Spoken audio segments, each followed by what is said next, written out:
आज 25 दिसंबर को बांग्लादेश की पॉलिटिक्स में एक ऐसा बड़ा बदलाव आया जो इंडिया के लिए एक सीधा सिक्योरिटी चैलेंज है। 17 साल के एग्जाइल के बाद तारिक रहमान लंदन से ढाका वापस लौट आया है। इस वापसी को हमें किसी पॉलिटिकल इवेंट की तरह नहीं बल्कि एक खतरे की तरह लेना चाहिए। हमारे पड़ोस में जो वैक्यूम बना था शेख हसीना के जाने के बाद, अब उसे एक ऐसा शख्स भरने की कोशिश कर रहा है जिसका रिकॉर्ड इंडिया के साथ हमेशा से हॉस्टाइल रहा है। पिछले 15 सालों में हमने एक प्रेडिक्टेबल पड़ोसी के साथ गुजारे थे, लेकिन अब सिचुएशन अनप्रेडिक्टेबल हो चुकी है। तारिक रहमान के आने का मतलब है उस ओल्ड गार्ड की वापसी जिसने 2000 के दशक में इंडिया के लिए काफ़ी परेशानियां खड़ी की थी। इस वीडियो में हम ब्रेक डाउन करेंगे कि आखिर कौन है ये तारिक रहमान और इसकी वापसी हमारे national security, north east connectivity और रीजनल बैलेंस ऑफ पावर को कैसे इफेक्ट करने वाली है। हम बात करेंगे फैक्ट्स की, हिस्ट्री की और उन खतरों की जो अब हमारी ईस्टर्न बॉर्डर्स पर मंडराएंगे। अब बात करते हैं उस शख्स की जो पूरे जियोपॉलिटिकल शिफ्ट का चेहरा है, तारिक रहमान। इंडिया के स्ट्रेटेजिक सर्कल्स में इसे एक अनप्रेडिक्टेबल चैलेंजर की तरह देखा जाता है। तारिक रहमान बीएनपी यानी बांग्लादेश नेशनलिस्ट पार्टी का एक्टिंग चेयरमैन है, लेकिन इसकी असली पहचान इसकी लेगेसी में छुपी है। ये ज़ियाउर रहमान और खालिदा ज़िया का बेटा है। इनके पिता ने ही 1971 के बाद बांग्लादेश में इंडिया के खिलाफ जहर बोया था और इनकी माँ 3 बार वहाँ की प्राइम मिनिस्टर रह चुकी हैं। इनके परिवार की पॉलिटिक्स का ही कोर इंडिया से नफरत करना है। तारिक का लंदन में गुजारा गया 17 साल का वक्त कोई छुट्टी या आम रिटायरमेंट नहीं था। इन 17 सालों के दौरान लंदन में बैठकर उसने अपनी पार्टी को रिमोट कंट्रोल से चलाया। जब शेख हसीना की सरकार ने इस पर करप्शन और जुर्म के बड़े बड़े केसेस लगाए तो इसने दुनिया के सामने एक ऐसा चेहरा बनाने की कोशिश की जो एक इनोसेंट का हो। लेकिन हमारे लिए एक चिंता का विषय यह है कि लंदन में रहने के दौरान इसका उठना बैठना ऐसी विदेशी ताकतों के साथ रहा जो इंडिया का भला नहीं चाहती। रिपोर्ट्स के मुताबिक पाकिस्तान की एजेंसीज, आईएसआई और बाकी जो एजेंसीज हैं उनके साथ इसका कांटेक्ट बना रहा। हमें समझना होगा कि तारिक रहमान जानता है कि इस वक्त बांग्लादेश की सड़कों पर इंडिया के खिलाफ गुस्सा पीक पर है और वो उसी गुस्से का फायदा उठाकर अपनी ताकत को बढ़ाना चाहता है। इसका लौटना इसलिए पॉसिबल हुआ क्योंकि इसने विदेश में बैठकर इंटरनेट के जरिए अपने लोगों को जोड़े रखा। इंडिया के लिए इसलिए बड़ी टेंशन है क्योंकि इसका ट्रैक रिकॉर्ड हमेशा से अपने फायदे के लिए रहा है और इसने जो स्लोगन दिया था बांग्लादेश फर्स्ट, दरअसल ये एक इशारा है कि देखिए अब ढाका न्यू दिल्ली की बात नहीं सुनने वाला। ये एक ऐसा प्लेयर है जो कुर्सी पर आने के लिए चाइना और पाकिस्तान से भी हाथ मिलाने के लिए रेडी है। सीधी बात ये है कि तारिक की वापसी हमारी दोस्ती के लिए, हमारे जो रीजनल स्टेबिलिटी के लिए वो एक खतरा है। अब हमें उस दौर को समझना होगा जब तारिक रहमान के पास असली पावर थी। ये बात है 2001 से 2006 के बीच की, जब बांग्लादेश में इसकी माँ यानी खालिदा ज़िया की सरकार थी। उस वक्त का सबसे बड़ा और विवादित सिंबल था हवा भवन। ढाका में बनी ये बिल्डिंग सिर्फ एक पार्टी ऑफिस नहीं थी बल्कि एक ऐसी जगह बन गई थी जहां से तारिक रहमान अपनी सरकार चलाता था, एक पैरेलल गवर्नमेंट। इंडिया के लिए हवा भवन का मतलब सिर्फ करप्शन नहीं था बल्कि एक हमारे देश के लिए एक बड़ी सुरक्षा के लिए चुनौती बनकर उभर चुकी थी। इस 5 साल के दौर में इंडिया और बांग्लादेश के रिश्ते अपने सबसे बुरे फेज में पहुंच चुके थे। इसकी सबसे बड़ी वजह रही थी यही हवा भवन। इसकी सबसे बड़ी वजह ये थी कि हवा भवन के सपोर्ट से बांग्लादेश की ज़मीन पर नॉर्थ ईस्ट, हमारी 7 सिस्टर्स के जो बागी ग्रुप्स हैं उनको सेफ हेवन दिया जा रहा था और उल्फा जैसे प्रतिबंधित संगठनों को खुली छूट दी जा रही थी। वो लोग ढाका में खुलेआम घूमते थे और वहाँ पर बैठकर इंडिया के खिलाफ प्लानिंग करते थे और दंगे भड़काते थे। भारत ने उस वक्त बार बार सबूत दिए, कैंप्स की लिस्ट दी, लेकिन हमेशा वहाँ से जवाब आता था कि हमने तो कुछ किया ही नहीं। हमारी एजेंसीज के लिए साफ था कि बिना तारिक के सपोर्ट के ये सब होना इम्पॉसिबल है। हवा भवन का दबदबा इतना ज़्यादा था कि वहाँ की पुलिस और इंटेलिजेंस एजेंसीज भी तारिक के ऑर्डर्स को फॉलो करती थी। इसी वजह से जब हम आज इसके लौटने की बात करते हैं तो हमें वही पुराना सिस्टम याद आता है जो भारत के खिलाफ खड़ा किया गया था।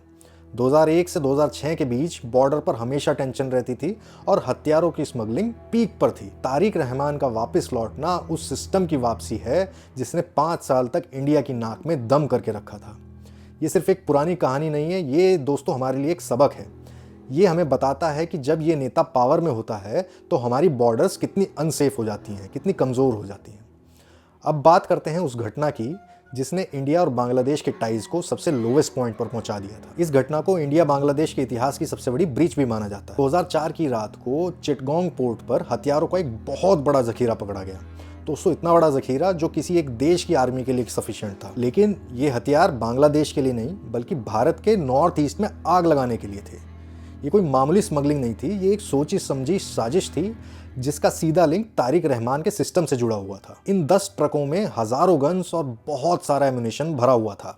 सोचिए अगर ये हथियार हमारे बॉर्डर क्रॉस कर जाते तो आज असम और नॉर्थ ईस्ट में कितना खून खराबा हो सकता था। इन्वेस्टिगेशन में साफ हो गया है कि वहाँ की जो टॉप एजेंसीज हैं वो इसके पीछे थी और उन्हें ऑर्डर्स मिल रहे थे उनके ऊपर से। गवाहों ने साफ कहा कि तारिक रहमान के पास के लोग इस पूरे काम को कोऑर्डिनेट कर रहे थे ताकि ये हथियार उल्फा तक पहुंचाए जा सके। इंडिया के लिए सीधा हमारी आज़ादी और सुरक्षा पर हमला था। ये वो सबूत है जो हमें बताता है कि तारिक रहमान के सिस्टम ने भारत को तोड़ने की हर कोशिश की है। आज जब तारिक लौट आया है तो सवाल ये है कि क्या हम एक ऐसे बंदे पर भरोसा कर सकते हैं जिसका रिकॉर्ड हमेशा दुश्मनों को हथियार सप्लाई करने से जुड़ा हो। और सवाल ये भी है कि इतने सारे चार्जेस होने के बावजूद तारिक रहमान आज़ाद होकर वापस कैसे आया। दोस्तों इसका जवाब है वो सेटलमेंट जो पिछले कुछ महीनों में बांग्लादेश में हुआ। जब से पुरानी सरकार गिरी है वहाँ के कानूनों को एक एक करके बदला गया। जिन केसेस में भी तारिक को सजा हो चुकी थी अब उन्हें पॉलिटिकल कॉन्स्पिरेसी बोलकर खत्म कर दिया गया। इंडिया के लिए सबसे बड़ा झटका था 2004 का ग्रेनेड अटैक केस। इस अटैक में शेख हसीना को मारने की कोशिश हुई थी और तारिक इसका मास्टरमाइंड माना गया था और उसे इसके लिए उम्र कैद की सजा मिली थी। लेकिन अब वहाँ की कोर्ट्स ने कह दिया है कि तारिक के खिलाफ कोई भी सबूत नहीं है। इस तरह करप्शन और पैसों की हेराफेरी के केसेस में भी उसे क्लीन चिट दे दी गई है। दोस्तों जिस बंदे को हमने सालों तक एक भगोड़ा समझा आज वही बांग्लादेश की कुर्सी का सबसे बड़ा दावेदार है। वहाँ का सिस्टम उसे पूरी तरह साफ सुथरा दिखा रहा है ताकि वो पावर में आ सके। न्यू दिल्ली के लिए सिचुएशन कॉम्प्लेक्स है क्योंकि जिस बंदे पर कभी हमने भरोसा नहीं किया अब फ्यूचर में ऐसा हो सकता है कि उसके साथ ही डील्स करनी पड़े। अब आते हैं तारिक रहमान के नए स्लोगन पर, नॉट दिल्ली नॉट पिंडी। सुनने में ये बहुत अच्छा लगता है कि कोई बांग्लादेश के भले की बात कर रहा है, कोई बताना चाह रहा है कि बांग्लादेश अब किसी का गुलाम नहीं बनेगा। लेकिन अगर हम ध्यान से देखें तो इसके पीछे एक गहरा जाल है। दोस्तों नॉर्थ दिल्ली का मतलब साफ है, इंडिया का असर उसको बांग्लादेश से खत्म करना है। तारिक जानता है कि इस वक्त इंडिया के खिलाफ बोलने से उसे वोट मिलेंगे।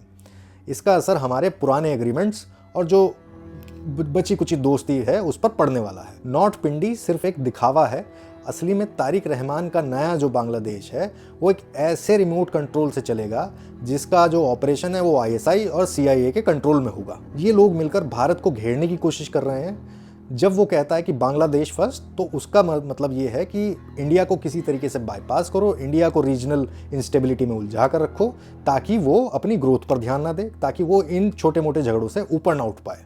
तारिक रहमान लौट आया है एक ऐसे बांग्लादेश में जहाँ कानून की कोई परवाह नहीं है। आज वहाँ मॉब जस्टिस यानी भीड़ का तंत्र चल रहा है। पुरानी सरकार के गिरने के बाद जो सिस्टम टूटा वो अब तक नहीं संभल पाया है। आज बांग्लादेश में कानून नहीं है बल्कि कुछ चरमपंथी लोग वहाँ पर जज, ज्यूरी और एग्जीक्यूशनर तीनों बनकर घूम रहे हैं। इस माहौल में जो सबसे ज़्यादा नुकसान है वो हमारे माइनॉरिटीज़ खास करके हिंदुओं का हो रहा है।